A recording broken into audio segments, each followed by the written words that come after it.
This man was sent to jail in 1885, and today I will tell you his story. Edwin Hodnett was born in 1853 in Care, Worcestershire, to James Hodnett and Maria Mantle. The family lived in Care Common, where his father was a master wheelwright. By 1881, he was lodging at the property of William Bartholomew. At Whiston, Yorkshire, he was working as a gardener. It would have been in Yorkshire where he met his future wife, as he married Rebecca Jessup in 1881 in Barnsley. By 1885, the family had moved back to the southwest, where they lived at Bromwick Downs in Worcestershire.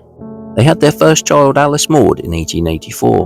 In 1885, Edwin was in trouble with the law. The newspaper report said Edwin Hodnett was indicted on the charge of stealing 3 pieces of sheet iron, value of 2 shillings, the property of Isaac Lewis at Whitbourne on the 20th of December.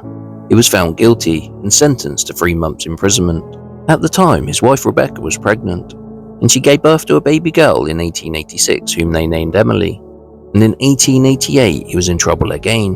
The report said Edwin Hodnett pleaded guilty to stealing a quantity of coal, the property of Robert Lewis at Linton. He was sentenced to 4 months in prison. The family moved back to Yorkshire by 1889, possibly to make a fresh start. During this time, they had a son, Edwin, but sadly, he passed away aged 17 months in 1889. A daughter, Lily, was born in 1890.